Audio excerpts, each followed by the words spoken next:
Internet, and welcome to another TADPOG podcast, a weekly show where two old guys talk about old games.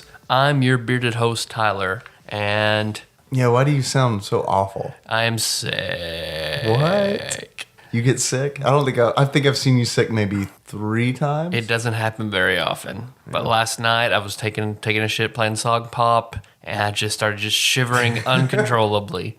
And not the shit shivers? Not the shit shivers. The shivers that let you know you've done a good job. your body quivers and thinks.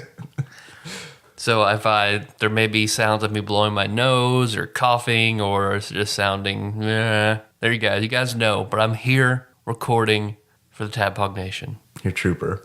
My other interesting fact. Yes, or funny statement.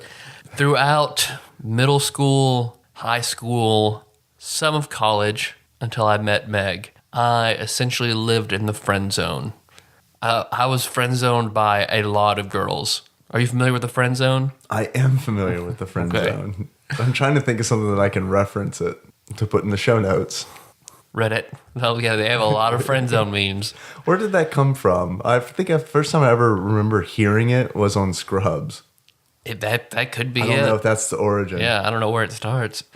And I'm Dave, your bespectacled host. And as Tyler knows, and several of our listeners know, I have a Welsh Corgi. But what you may not know is that this Welsh Corgi is a mimic. And I say that because... That's his class? That's his Final Fantasy job? That's his Final Fantasy job. Back when Nikki and I were first dating, and she's in the other room right now, so I haven't run this story by her, but if she busts through, then we'll know it's not okay. So the big gap in editing goes from this to, so what have you been playing this week? And she didn't approve. That's right. So when we were first dating, I got Ein, my corgi, in addition to a few cats, because I'm an animal person. I like having a lot of pets. Mm-hmm. Well, Ein was always interested in what we were doing. He was always a really curious puppy, and he was especially curious whenever Nikki and I would have sex. So, you know that Chappelle Show, Real World episode? Probably my favorite one, yes. Where Charlie Murphy's like watching the white guy have sex and he's masturbating in the corner. That's pretty much what Ein was. Except he would come right up to the edge of the bed and he'd rest his chin on the edge of the bed and just watch. And Nikki, it always made Nikki feel uncomfortable. I don't know why. But so one night we're being intimate from behind because, you know, we're living in sin. Why should we face each other? And Ein comes and does his thing and sets his chin on the bed, and she's not into it. So I'm like, okay, I get rid of him. I shoo him out of the room and then go back to it. And a couple minutes later, I look over and he had snuck back in the room and he's got one of the cats pinned down and he's just grinding away. Looking directly at me. Like I look over and we make eye contact. So there's a weird story. So did you finish or what? Jesus Christ, Tyler. There's just some things you don't talk about on a podcast. Before we get into this episode where we're talking about Out of This World. The game, not the TV show. IGN. That could be a Man-Pog episode where they just talk. I like it. What is this? IGN's 69th ranked Super Nintendo game? That's why I told a sex story. Okay. I want to apologize to all of our listeners who use the podcast app for iPhone, because if you depend on that app, you probably either didn't get to hear last week's Populous episode or you had to go somewhere else to listen to it. And that's because the podcast app is garbage. Yep. The feed was right. I just put Megalixir's awesome cover of moves in the public directory on our file server. And for some reason, it decided to pull from that public directory and nowhere else. Even after I removed the song from the public directory, then it just decided to give a download error for anyone who tried to listen to the show. I even tried reposting the episode twice and it still didn't take. So if you rely on that app still, I hope that you can hear this episode. I like the OneCast app that you can get. That's what I use when I listen to our show. I haven't used OneCast. I think that's like Droid specific. Is it Droid specific? Okay. Because I've heard good things from you and Blake about it, so I tried finding it on the Apple App Store, and I couldn't. So, also, we're gonna be at Dragon Con, buddy. Yeah, we are. When What? like 2 days after this episode drops. I'm looking forward to all my friends just getting drunk and us walking around Dragon Con. Because last year, I think one of my favorite times was all of us out in the lobby. Well, whatever the lobby is for our floor in the Hilton. And Nicole Nance had downed an entire of like the large arbor mist. Right. That is a little tidbit about her. She loves our strawberry arbor mist, the Kool-Aid that gets you drunk. Right. The super slurp. Yep. Ended up making my wife very frustrated. Challenging me to a fight. Yep. She could see reflections off the windows and kept screaming about how their Star Trek costumes were inaccurate. Which I declined that fight, but I shouldn't have. Nope. I should have beat her ass. While Josh just watched in pleasure and pain. Just Don't you interfere, Josh.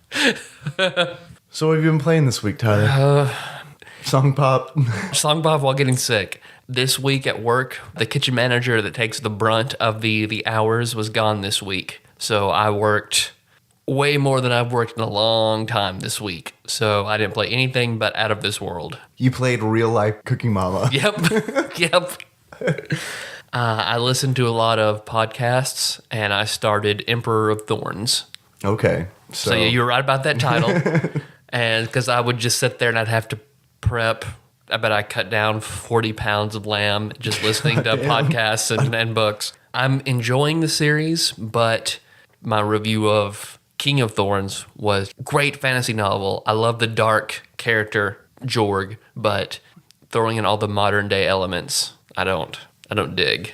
But Emperor of Thorns, wherever I've read on our books, that it has just like one of the best endings of a fantasy series. Like everyone just loves the ending. So what have you been playing? I like to think that the ending of Emperor of Thorns just like segues into Police Academy somehow. Best ending ever. Everyone loves it. They're like, oh my God, this is brilliant. Jorg finds a textbook about the Jewish religion and changes his name to Steve Gutenberg. I've been playing a lot, man. I've been playing more Fire Emblem, Fire Emblem: Awakening. Thanks to Josh of Uniracer's fame and of non-interfering with me and his wife facing off in the deathmatch fame. He gave me a few tips on how to keep my weaker units alive in battles. Yeah. So I've been less frustrated playing the game. There's a way. It kind of sucks because I don't like grinding in games. And in order to keep everyone alive, you pretty much have to grind the shit out of the game. Yeah. To keep everyone's level above like the curve. So that kind of sucks.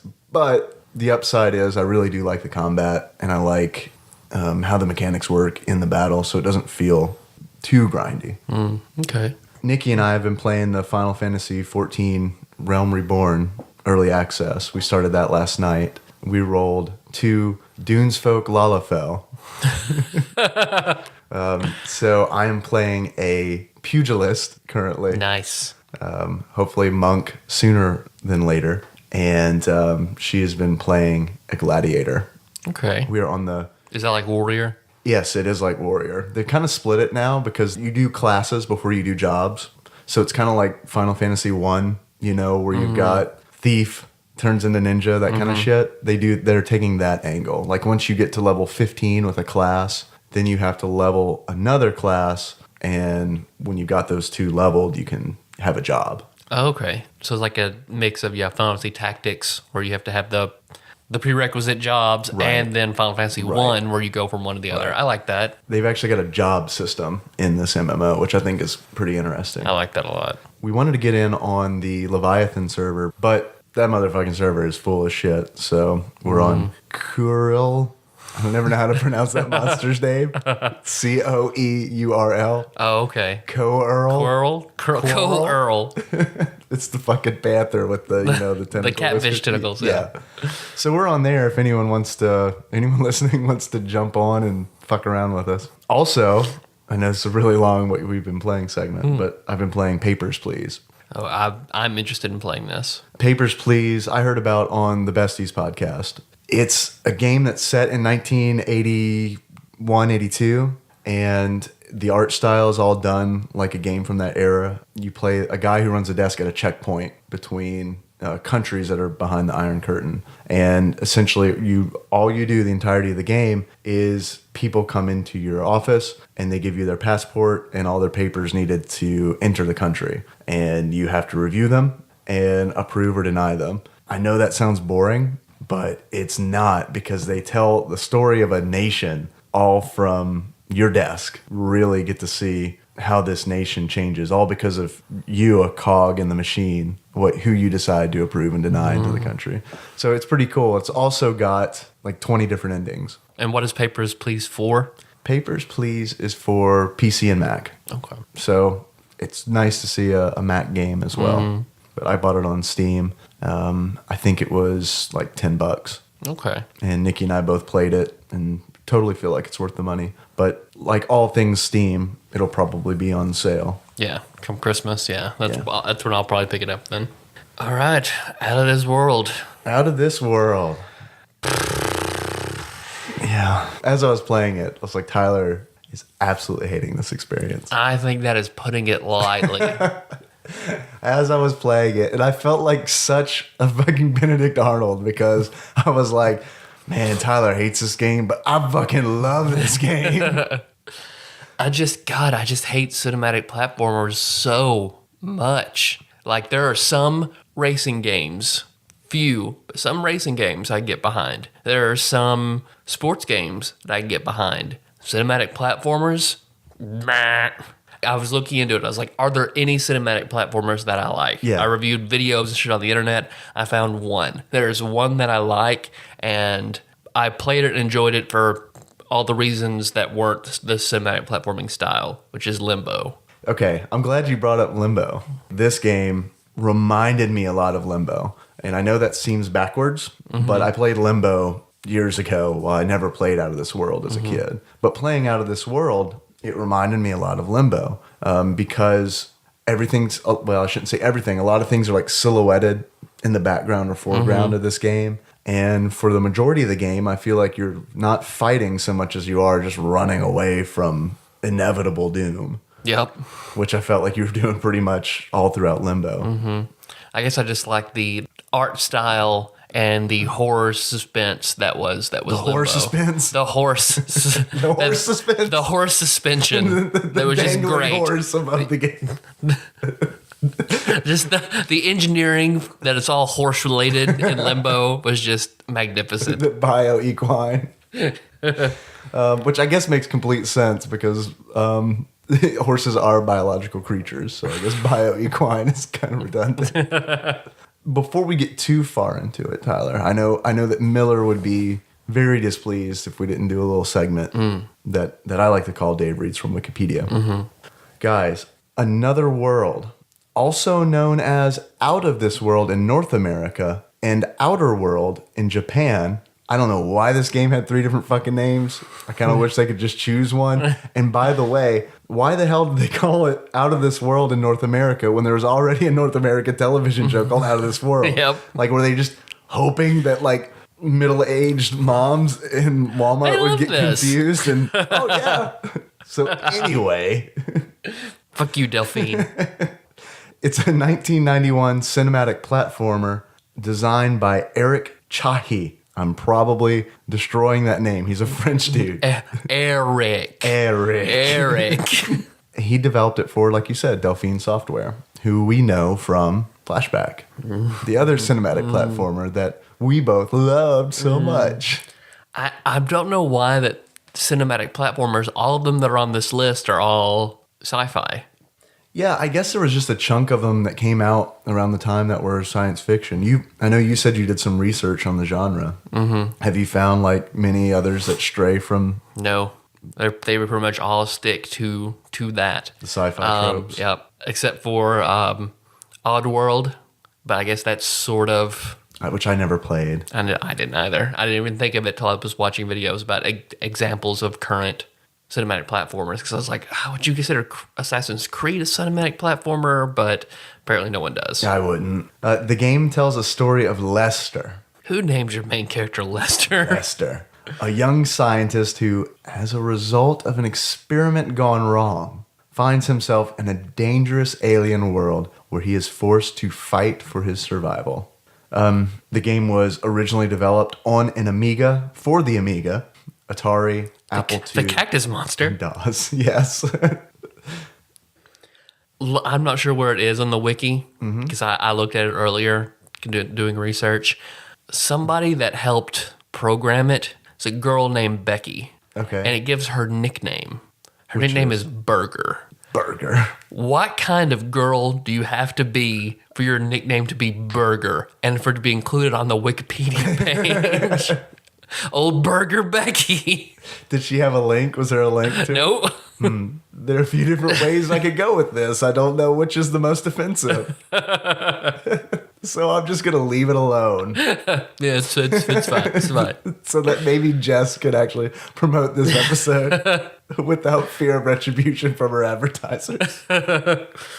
Burger Becky, if you're listening, reach out to us. Yes. We'd love to have you on the show and know why you're called Burger. Yes, especially if your story is as offensive as I hope that it is. 7,500 TADPOG points to who can tell us why Burger Becky is named Burger.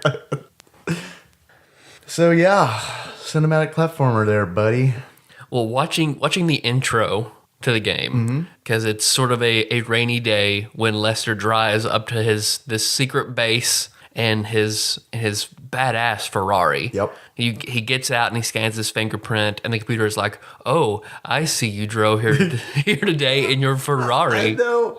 I have it in my notes as like, is this product placement? Like the Ferrari contact Delphine software. It's like, look, far too few middle school kids are buying Ferraris. We would really appreciate it if you'd plug us in your next game.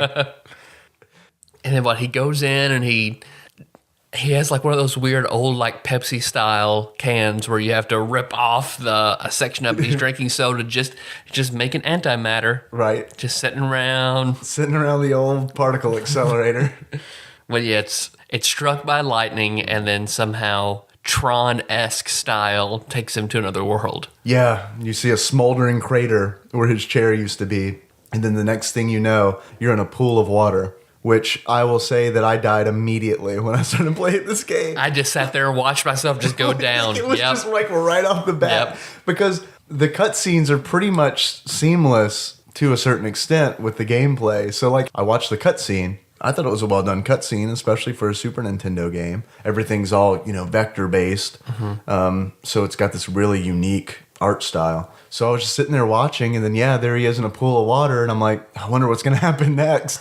Well, what happens next is I'm supposed to play the game. Because almost immediately this tentacle comes out from the bottom of the screen and pulls me down. And I was like, oh, I wonder how he gets out. Oh, game over. I'm looking over gameplay from other systems. Of course, we're doing a podcast about SNES games. Clearly, we love the SNES above almost anything else. But it looks like this Shaq Fu style is the worst place to play this game. It looks like it runs much smoother on Genesis and on PC. I automatically associate games like this with the Genesis. And that's solely because I didn't play games like this when I was a kid. And it seemed like if it wasn't a game that I played, it was for the Genesis. I just always assumed, that's a Genesis game. I don't know. I didn't think it looked very good. It reminded me a little bit of Sword and Sorcery, the way Lester moves and walks, which I love Sword and Sorcery, but I don't know. I just wasn't enraptured by anything about the game's presentation. Really? At all. Honestly, I'm a little biased because I instantly liked this game because Lester and I share the same body type. And that is a body type that I would like to call, for the lack of better terms, well-read. Except he got his body sitting in front of a particle accelerator, earning money to make a Ferrari, and I earned mine sitting in front of a Super Nintendo. So, okay, you're teleported, you swim up the hole, you get out, and you see this large black creature. Looks like something out of Limbo. Donkey Kong, no. Yeah. And then as you're walking, you see it in the background. until you walk over a few screens, kind of learning how to. There are worms on the ground that kind of teach you how to kick and jump. Yeah. And the only way, this game, I feel like it's really slow. The only way to progress at a decent pace is to skip. Because Like you run, jump. run and jump at the same time. And essentially he's just like he's skipping through the daisies. Yeah. Those leeches, man, that you're talking about, the worms on the ground, like that's just a great example that we talked about this in games before, but this is one of those games where everything can and will kill you. Yep. If you don't kick it at the right time, you get that cut scene of like a sharp blade extending and scratching you. Right. And then you just die. Right. Poison, I assume. If anything touches you in this game, you die. Right. One hit kill. That's it. So you get saved from Nega Donkey Kong because that's what this monster looks like. Just this like solid black ape. Well, I died so many times trying to get past it because I would try to like duck under it or jump over it. And I saw that fucking cutscene of it mauling you to death so many times. And before I figured out how to run, even when I tried to run away, I couldn't run fast enough the first few times. So I bet I died 20 times just trying to get past the first challenge of the game. Really? I breezed through that one. And it's a confession that I watched the video that was on IGN's list because that's their video for that. Okay. Is that first little stage. So I was like, okay, run to the left and jump on the vine. But it's very much that kind of game where it's like you have to do these specific things or you're going to die. Mm-hmm. So it's very much like and cinematic platformers have this, people have this criticism that they're pretty much choose your own adventure video games, where you have to do, if you jump on the vine, turn to page 68. Yep. Okay, jumped on the vine. Okay, hold on. That kind of thing. So what happens? You finally got past that part.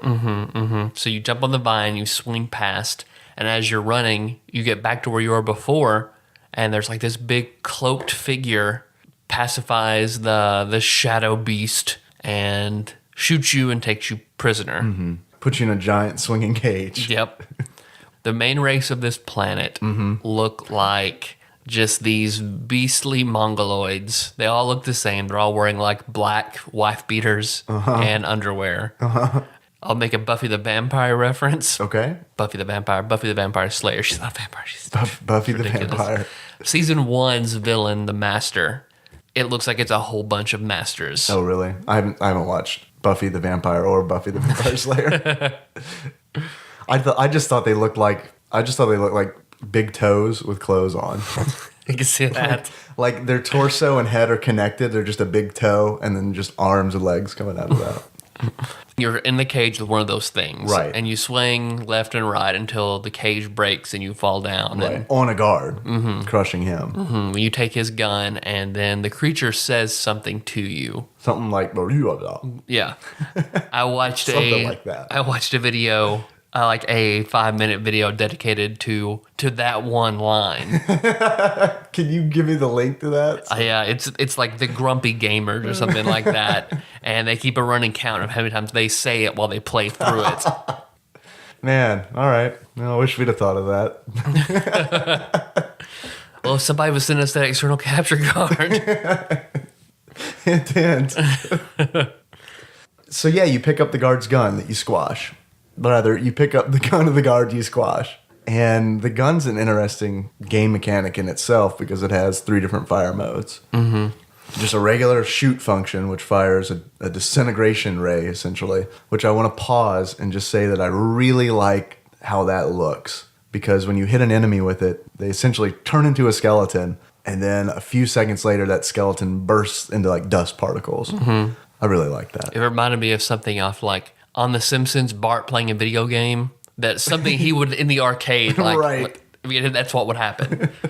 So that's the first function of the gun, which I really liked. The second function of the gun is if you hold down the fire button for a couple seconds, just a little bit longer than you would to fire a regular bolt, you form this energy shield that blocks incoming projectiles. And then if you hold it for an extended period of time, Mega Buster style, the gun will charge up and you can fire this giant bolt of plasma, essentially, which takes down enemies' shields that they've put up.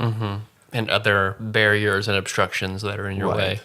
I had to start over several times because like you have to power up at one point to fire. Yeah. And I had just fucking around, did the big ray, and my gun was just out of battery. It would not fire. Yeah. So you just kind of fucked. Then you just gotta start back over. That happened to me too. The gun doesn't use bullets or ammunition. It just has this static charge that eventually runs out. Unfortunately, you have no indication Nope.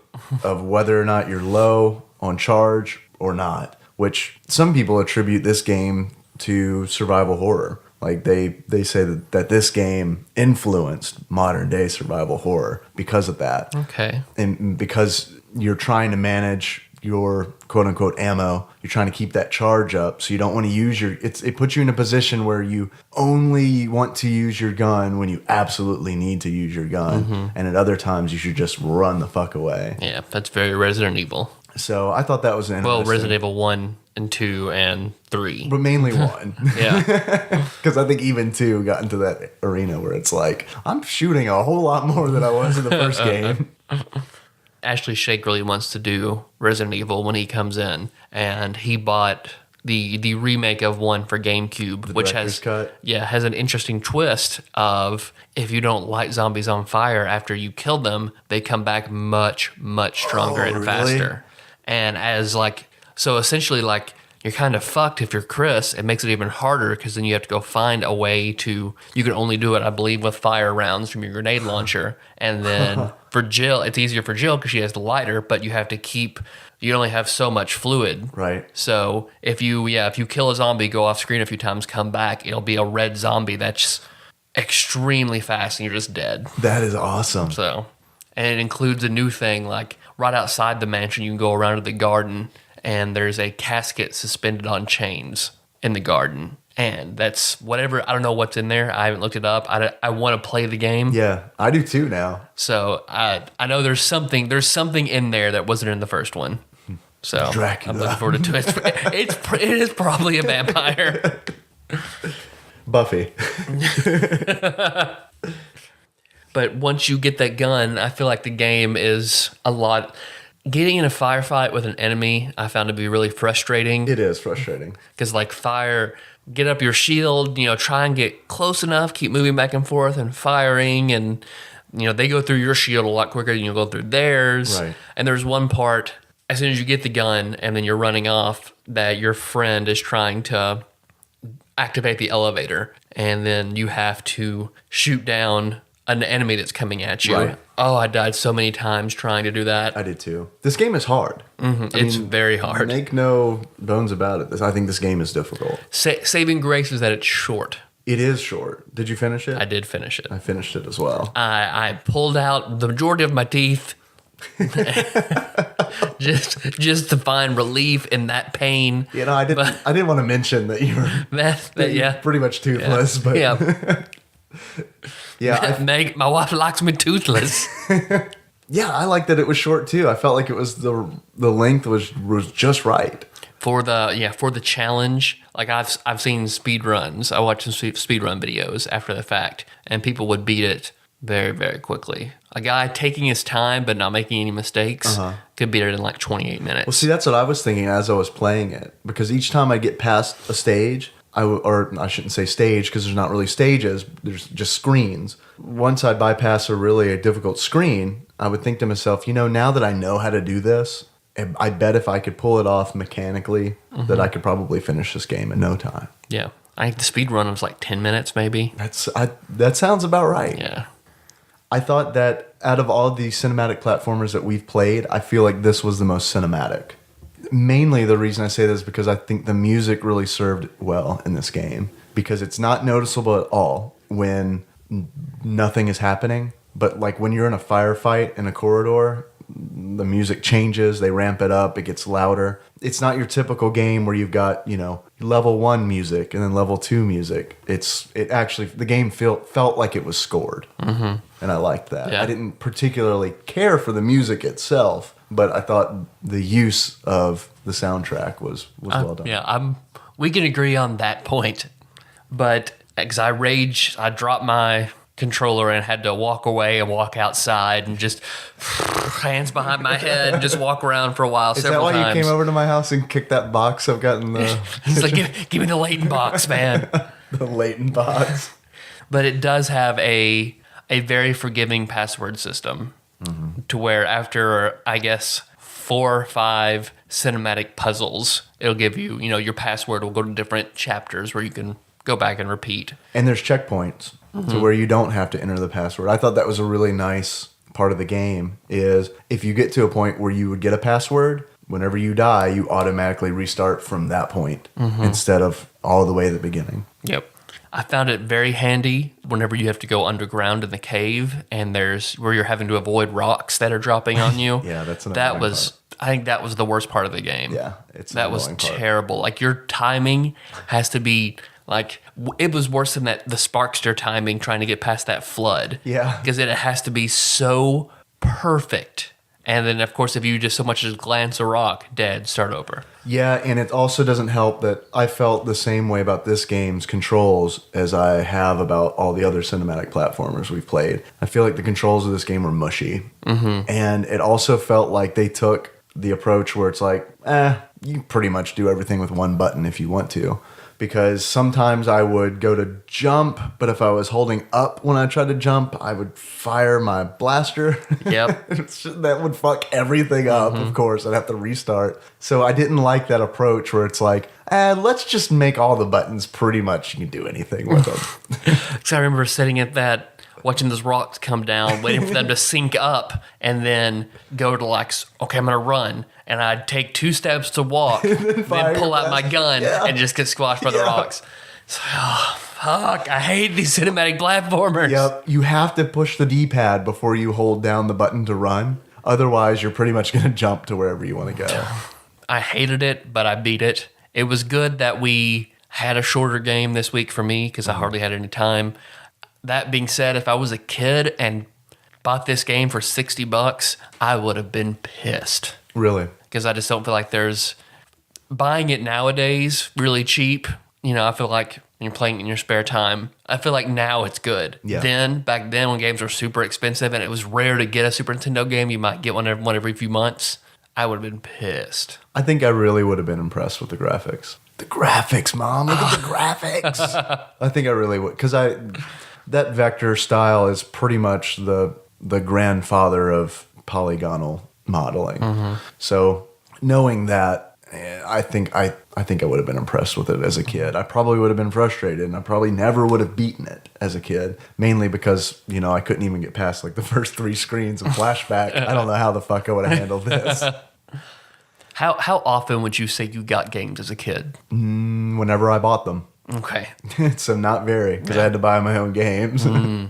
So I would have to save up for probably 6 months to buy a game. So you had a weekly allowance? What was your weekly allowance? $5. Yeah, it's a lot of saving up. And the only reason I say 6 months is because I would save for 6 months and then use birthday money in conjunction with my weekly allowance. My dad really did not want me to have video games. Like it was a defiant step when I bought my Super Nintendo. I didn't get allowance as a kid. So it was like birthdays and Christmases for when I got games, or if there was one every now and then, if there was something I would just go crazy about, Mom and Dad would get it for me. Yeah. But I remember I used to save. I wouldn't eat at lunch, and that was like $2.25. So I would pocket that $2.25, and I would save that to go and get a game. Yeah. But it was difficult because I'd have to find a way to get it without my parents knowing, and then slip it into my collection without them. Would they check your collection periodically? No, I was pretty much safe. If I was able to like go with like Smuggle Josh to a Toys R Us, pull that slip. I love going in Toys R Us where I had the wall and then the tags of all the games. You pull that off and go and present it. Just the feeling of walking out with the shrink wrap packaged Super Nintendo game and then have to open it. Josh and I would pour through the instruction booklet over the game, and then I don't have any cases because, of course, I have to throw away the case, throw away everything, and then get in. Yep. I did the same thing. I figured that I could make a lot more money not eating lunch than I could with my weekly allowance. So yeah, I would do that a lot too. I think the best experience of that was actually going with Shake to go and get a game. Toys R Us? To Toys R Us. He bought Earthbound. The case for Earthbound is enormous because it comes with the strategy guide. So that was the best. Yeah, if you like poring over instruction manuals, then... God, the Earthbound guide is still the best written player's guide Really? ever. Why is that? It's funny, and it's written, every chapter is written like a newspaper, and then it's got little jokes and stuff inside it. It's, oh man. And then in the back of the scratch and sniff stickers. Okay. So that it was all the enemies, and some smelled good, some smelled bad, and there was the mystery one you would scratch and smell, and if you sent in with the correct guess of what the mystery smell was, they would send you back. It's worth a lot of money now, an Earthbound air freshener. What was it? I think it was pizza. Pizza. It smelled sort of like a fart. Okay. So a lot of kids guessed fart. A lot of I'm willing kids to bet. guessed that because it was just gas, the cutout picture in the back. So I bet a lot of kids got that, but I believe it was pizza. Correct answer was pizza fart. We're looking for pizza fart. And the air freshener is shaped like the pizza delivery man from Earth. You have to go to payphones and order pizza, and he'll show up and give you. So it's worth like $85 now, I think, on eBay. All right. But all right, Out of This World. Out of This I World. feel like I should mention, for anybody that hasn't, they're like, Out of This World, what is that? They mentioned the TV show. Yeah. The TV show was the girl that was an alien who, whenever she touched her fingers, it would freeze time. Yeah. Which I know only from looking up the intro for the show notes. I watched it a lot when I was little. We would talk about it at school, how hot she was and how good the show was. And her dad was a crystal that she would talk to at night. Really? We talk about Out of This World, of course, Power Rangers, and that Nickelodeon show with the koalas. Yeah. The Noozles? Is it Noozles? Snooze? The Snuggles? The something-ols. I remember it getting trippy toward the end. Yeah. But we talk about that a lot too. That was popular. So what, did she and Superman share a dad? I think so. She got the short end of the powers. Like, wait a minute, I'm talking to my son. Okay, now we can talk. I got this bitch who could just, all she can do is freeze time. So we'll talk to her every now and then at night. She's got all the fucking time in the world. I guess Superman could just spin the world back around him too. So that's true. Of course, I don't think she could ever harm anybody, because if she ever touched anybody while time was frozen, they would unfreeze. They would unfreeze. Okay. So she's kind of like a shitty rogue. Yep. But she could basically stop accidents from happening if she was quick enough. That was her superpower. Do you think that like the creators of the universe like put that clause in, so they're like, someone could really use this power and abuse it to like molest people? Like, okay, well, here's the deal. If they touch them, they unfreeze. So you get like a half-second gooter grope before you're caught. Did you just touch my dick? No, I didn't. Why is nobody else moving? Back to the game, Out of This World. And you progress through, you and your friend. Your alien buddy. And you guys, you flood a cave to float back up to the main entrance. Yes, you have to swim and not drown through this tunnel system, which also gets frustrating when the controls aren't that great. Yeah. Because I drowned many times, not because I didn't know what I was doing. I just couldn't get the game to do what I wanted it to do. Like, you need to swim up, Lester. Up. Let's do it again. And then, like, it's timed very tightly. So it's like, I would know, like, if I pressed up and he didn't swim up immediately, I was dead. It was just, might as well restart because once you then progress through, get back up, continue running to the right through the alien fortress, and you end up in what looks like Agrabah as you're running and jumping. You have to jump on like the overhanging or whatever, like Aladdin does when he jumps Right. down and going up. There is a scene when you talk about the awnings, it reminded me. The awning, was it made of the alien skin? Because it's the same exact color. There's this scene where you're running towards this gap that is just obviously too wide for you to jump, and your alien buddy grabs you and tosses you over, and then he tries to make the jump himself, and he grabs onto an awning that I swear is like the same color as his skin. The first time it happened, I was horrified because what happens is he jumps, he grabs onto the awning, and it like stretches out. He looks like Stretch Armstrong when he's hanging from the ledge. Like it happened, and I was just like, "Oh, what happened?" Like I thought he died. Like I thought he like maybe hit his head on a nail or something, and like stretched his skin out or something. So. I guess I could say that's a good point of this game is I actually cared about Alien Buddy. Silent Barua, Alien Buddy.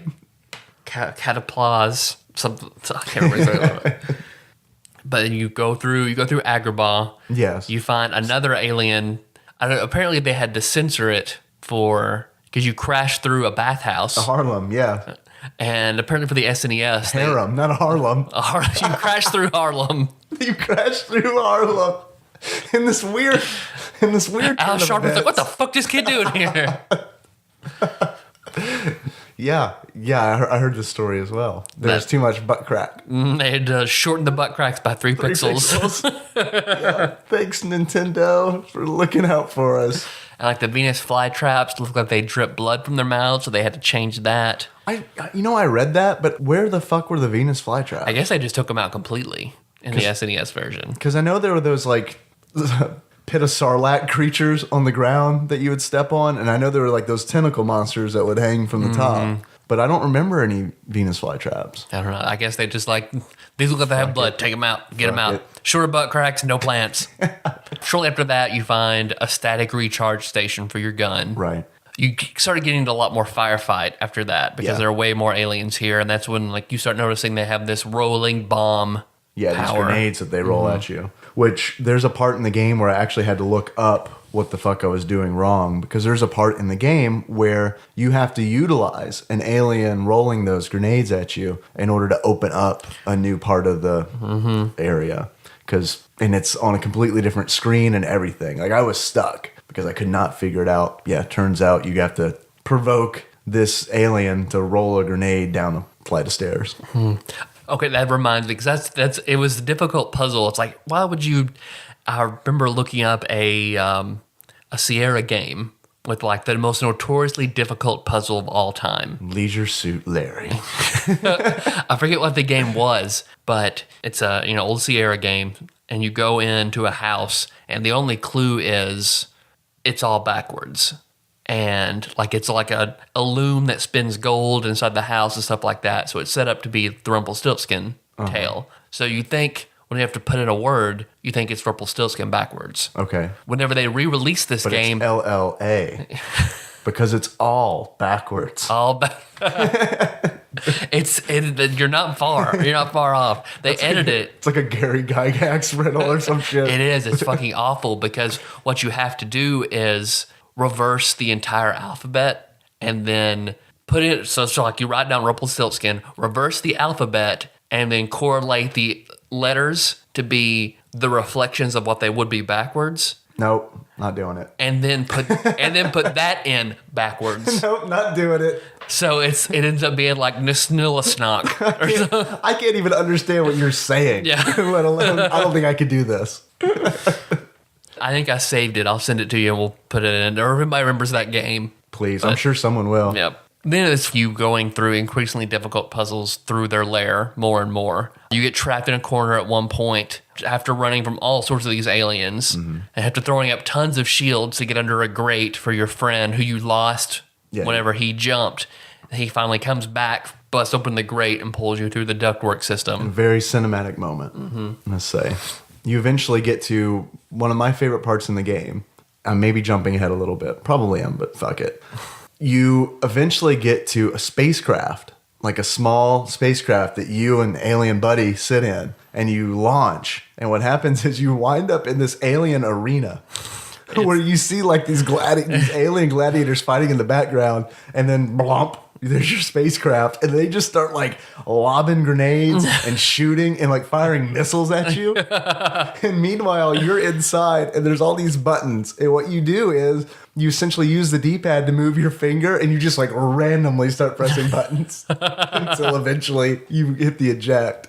I thought that was the most fun part of the game because it was just like, the music is really like da da da da da da, and you're like, oh, I don't know what the fuck's going on. Like buttons are turning red and green. You're like, I don't fucking know. And then eventually, after dying 5 times, you get it, and then the game returns. You have to put in "Help Me, Rhonda." You're just, oh, a little short circuit too. Call back, yeah. Help me, Rhonda. When I was doing that in that sequence, I was actually curious if it correlates to the very beginning of the game, because Lester has to enter a security code. Oh, I don't know. I don't know. I haven't done the research. There probably is no correlation, but if there is, That would be good. That would be good.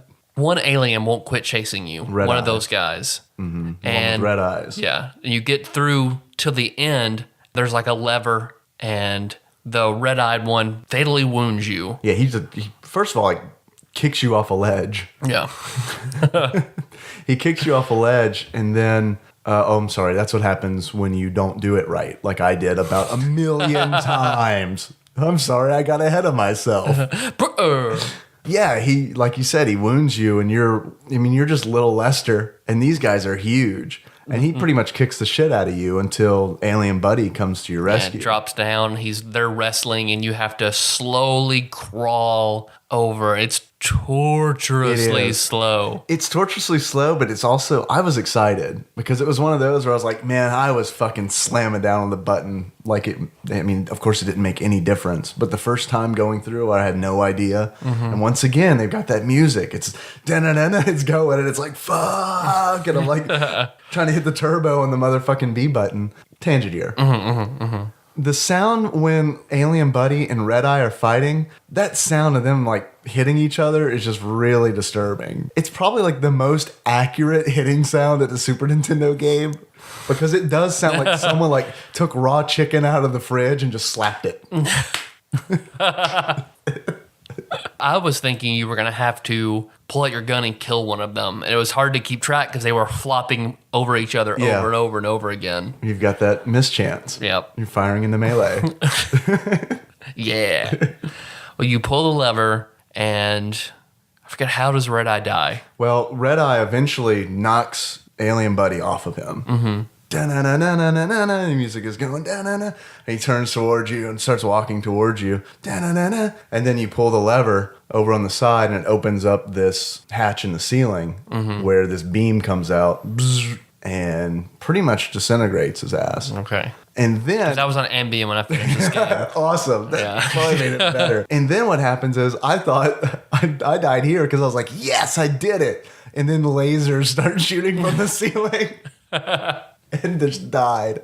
So I had to do it all over again. And what you have to do once you disintegrate his ass is pull the lever again, and it opens up this escape hatch. Then you have to crawl backwards as lasers are shooting at you from the ceiling and get to the middle. And then that's where you finds out that little hatch is a teleporter. You teleport up, an Alien Buddy teleports up with you and sets you on a red pterodactyl. Yep. And you and he, like Falcor style, just fly across the world. The end. The end. So Tyler, do you have any achievements for this game? I do. I don't, so I'll have to come up with one. So I've got Talk two. slowly. My first one is a callback to what many say is the worst Super Nintendo game, Shaq Fu? Lester the Unlikely. Lester the Unlikely. That was a Super Nintendo game? Okay, for some reason I thought it was a regular Nintendo game. Am I wrong? I thought it was. I could be wrong. I might be thinking of the Uncle Fester game for Nintendo. I played the shit out of that. Yeah. I think that's what I'm confusing it with. Which Lester the Unlikely is to win without dying. Oh, fuck, dude. Yeah. Fuck, man. Yeah. I like that. That's a really good name for that one. And then my second one is Off to Take the Iron Throne. Which is you beat the game, and you on this dragon creature, you guys are off to Westeros to take the Iron Throne.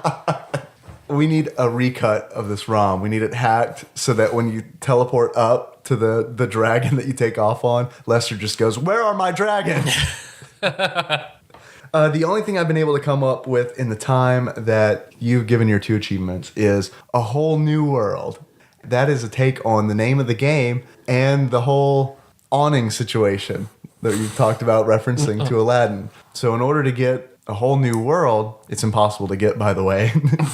You have to jump and hit both awnings in succession and not die. It's not a possible achievement, guys. You can't do it. So don't even try it. It's like the Wayne's World level you can't beat, kid. Just keep bumping in the corners. Noah's Arcade. Yeah, there you go. Thank you. Tyler. Yes, Dave. Hold on. I'm too excited talking about out of this world / another world / outer world. Yes. I need to bring it down. Tyler, if you were to take Lester's clean, smooth baby face that he and I both share and slap a beard on that. Because he has no whites in his eyes, just blue dots. Well, I figured that's because that's part of his ninja style. Okay. What kind of beard would you apply to Lester? Well, before I reveal my beard, Dave, there's something I want to do. Okay. Since our opinions on this game are so dramatically different. Are they? I didn't pick up on that. They're different. A little bit. You seem pretty optimistic. I would like to do a TADPOG first. Okay. And that we fight to the death.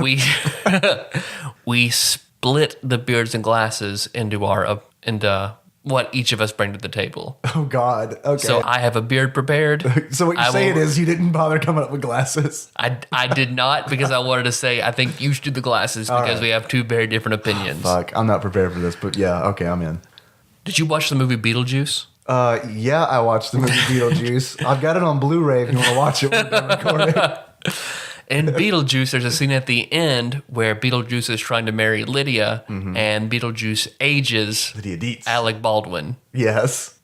And they are both in their wedding. And Gina Davis. Ages them both, and they're on the ground, and they're trying to say Beetlejuice. Alec Baldwin looks up, and he opens his mouth to try and say Beetlejuice, and his jaw falls off. Right. That is what I give this game as far as beards. It's not a beard. The lack of a jaw.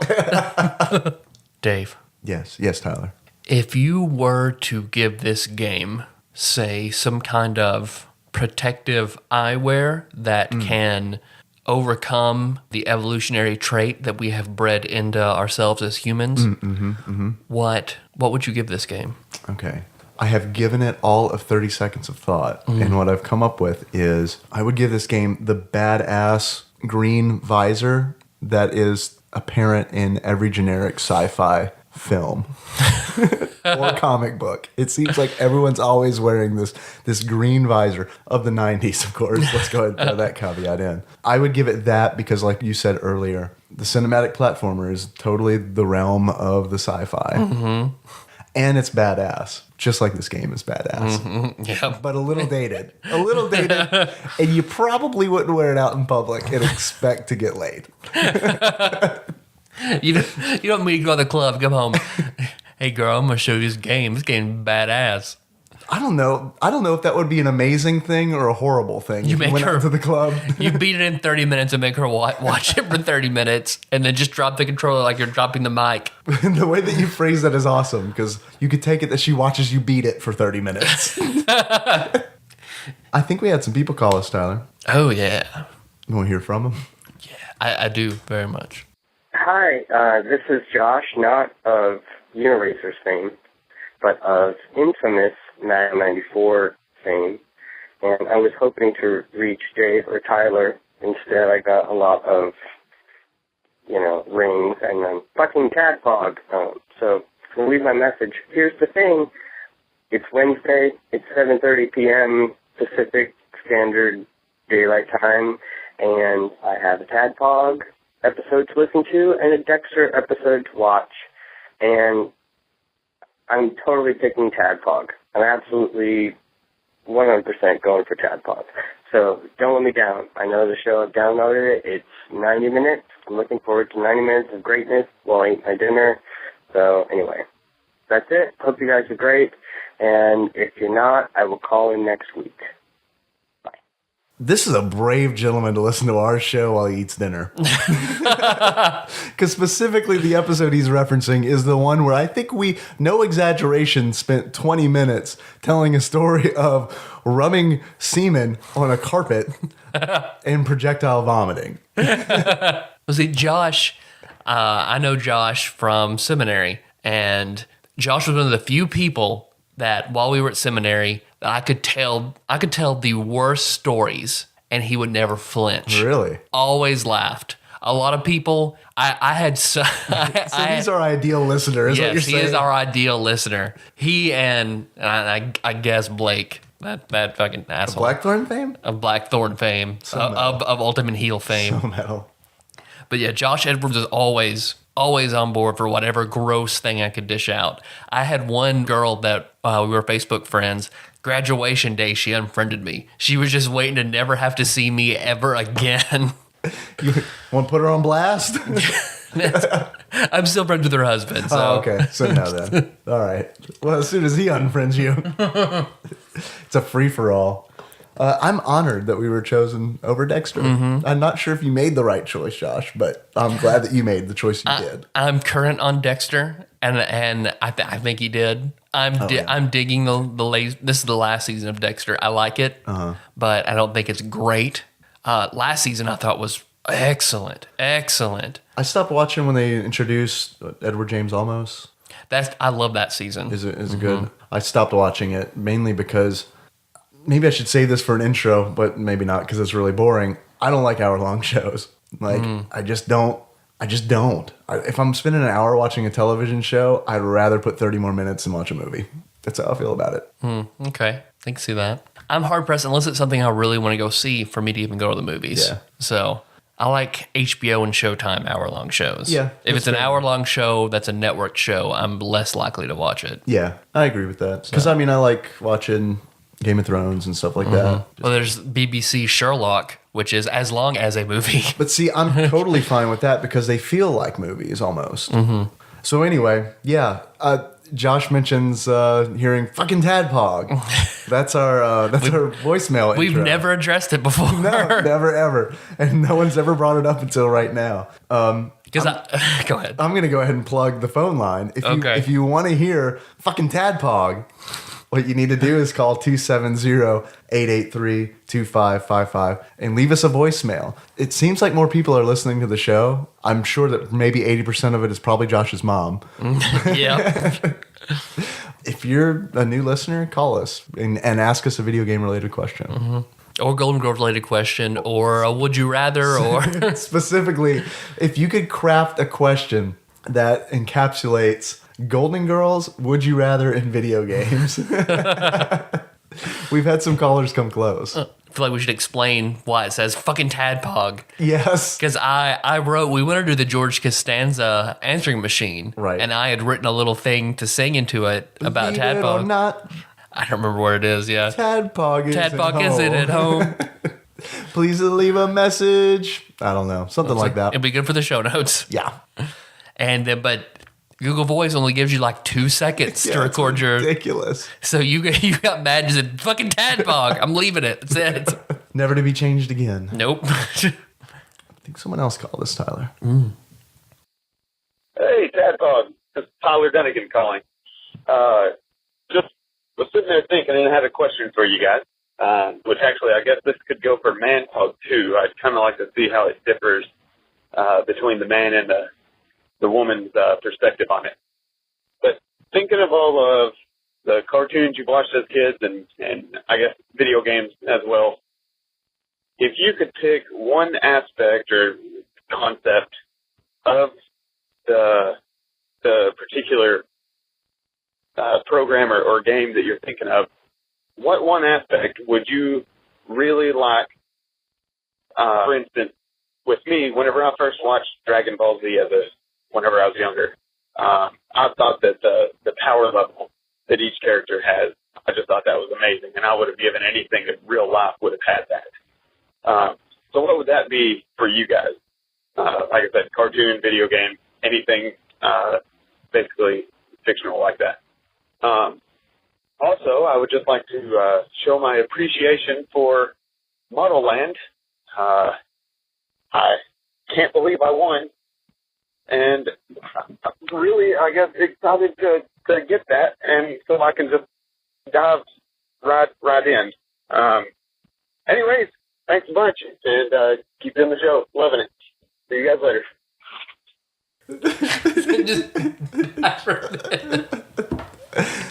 I love that guy Good job, Dunigan. of Madden NFL fame. Madden 94 fame, yep. So come on, Dunigan, you're slipping. You're supposed to plug yourself.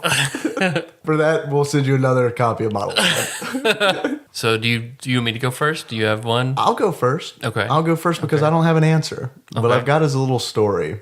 And hopefully it will suffice because I hadn't thought about it, Tyler Dunnigan, until you called. I hadn't thought about this for the longest time.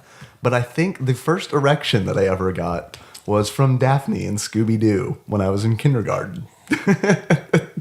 And that was one of those situations where I didn't know what to do with it, so I just pressed it up against the couch until it went away.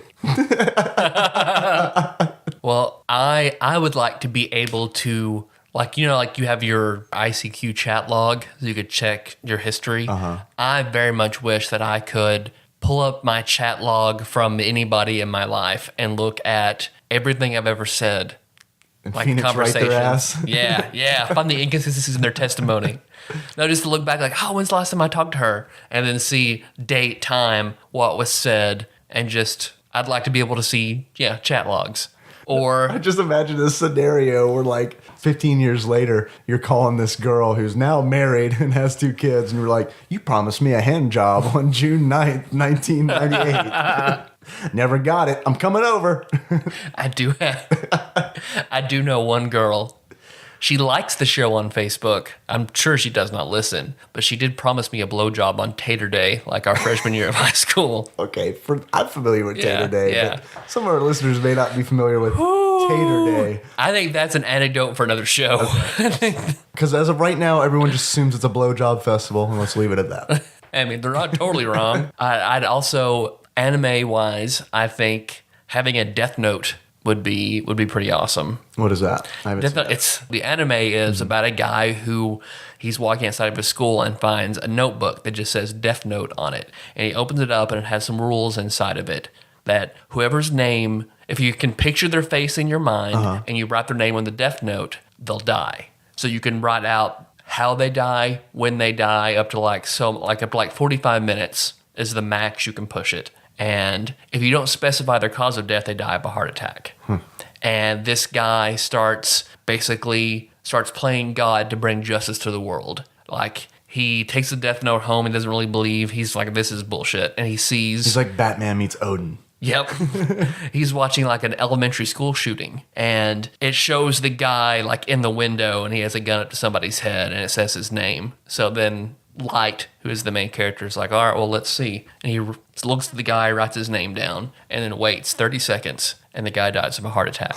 So then he goes through all these prisoners, all these people who've escaped, or people that were clearly guilty but got off. Like, he just starts cleaning house. So what you're saying is you want a blowjob note. Yep. I can specify who and when, how they give it to me. And if I don't specify, it just goes in their mouth. If that's not what you were going to say, then I'm going to go ahead and steal that for me.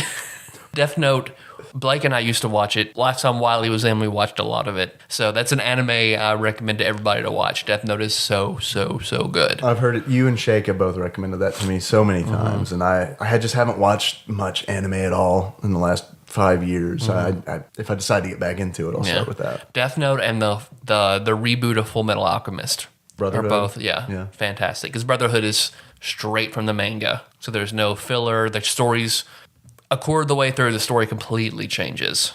So it's better then. I think there are a few aspects that I like about the original, but overall I think Brotherhood is better. Okay, got another call. All right. What's up, TADPOG? It's Yuki's cousin.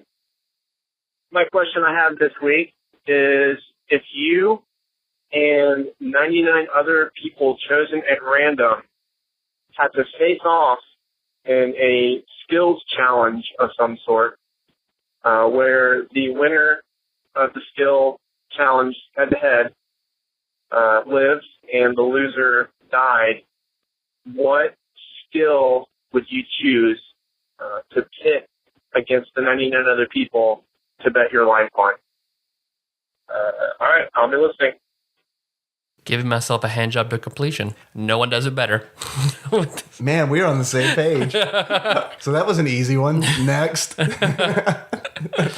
It's like, what skill do you think I'm really good at that I would pit my life against 99 other people? I don't think I'm that confident in anything. Well, 99, that's not a whole lot of people you got to compete with. No. And it's not to say that they've also chosen this skill. So you can probably go ahead and assume that maybe 50% of them are shit at it. Yeah. So you're really only competing with 48 people. Mm-hmm. So Maybe back squats. okay, back squats. What are back squats? You have the barbell on your back and you squat. Oh, okay, that's not just what's a squat? A squat would just be bringing your butt below your knees with proper form, and then a back squat is the way it's on your back. A front squat is where it's in the front. Overhead squat is it's over your head. I know what Jacob's would be. Fighting wolves. I'm gonna say going down on girls. That is a skill I've heard him talk about to no end about how amazing he is. So any listener, you're looking welcome for the plug, Jacob. We're trying to help you out. Jacob's going to be at Dragon Con with us. So listener, if you're looking to just get it good, Get eaten the fuck out. Let us know.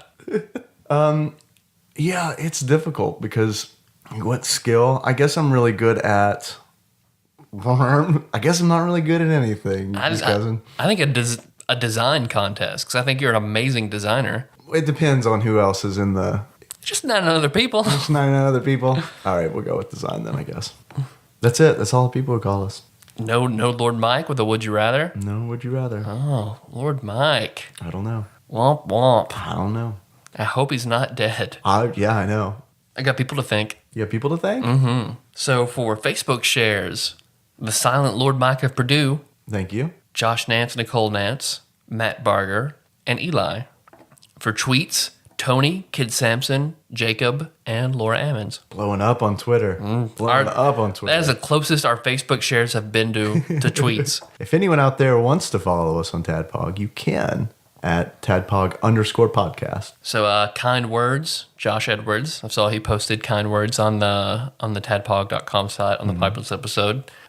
For contributing, I think they were all music-related posts. Wiley, Matt Barger, and Josh. Yeah, there's a whole bunch of good stuff on the Facebook page. And eerily silent, Lord Mike of Purdue. What? Next week, I expect 2 Would You Rathers to make up for it. And congrats to Sam from Megalixir for beating the first level of Jungle Strike. Yeah, really. I still think he was probably put together in a lab. Yes. In order to do it. To make great video game music and beat Jungle Strike. Hey, man, if that's your version of Weapon X, then all right. Guess you take what you get. I actually wanted to mention a Kickstarter project that I think our listeners might be interested in. Mm-hmm. I know I'm really excited about it. You may have heard of it. It's called Project Phoenix. It's a team of people who have worked on AAA titles coming together to try to fix what's wrong with JRPGs and independently develop a JRPG that is true to how they were in the early 90s when they were extremely emotional and connecting and told great stories. They're trying to stay away from pushing the technical aspect that JRPGs tend to do now and embracing the story and character aspect. So yeah, all Final Fantasies after Final Fantasy 10? Yeah, I mean, I would even make the cutoff 9. Yeah. So check it out if you get a chance. I'll have a link to it in the show notes. I'm backing the project, and I know that other like-minded people may find it interesting as well. But thanks for listening, everybody. You can find the show on iTunes or Stitcher, so you don't miss the next episode. We'll be talking about IGN's 68th ranked game, Kirby's Avalanche. Kirby! While you're there, don't forget to subscribe, give the show a 5-star rating, write a review, maybe win a coin. Don't worry, guys. We will be back next week, probably. Probably. In the meantime, if you can't wait for more TADPOG, you can easily find us on tadpog.com. That's where all the show notes go. That's where you can actually listen to the episode when the podcast app is being bullshit. You can also find us on Facebook, like we were talking about, on facebook.com/TADPOG. Tyler, our intro song is Moves by a gentleman named Sycamore Drive, who is almost impossible to find contact information for. Because I want to tell him we're using this for our show, and maybe he would like the show, unless he's sensible, in which case he probably wouldn't. But either way, I feel like he should know about it. One day we'll track him down and force him to listen. In the meantime, a link to that track can be found on our show notes on tadpog.com. Yep, we go through a lot of lamb.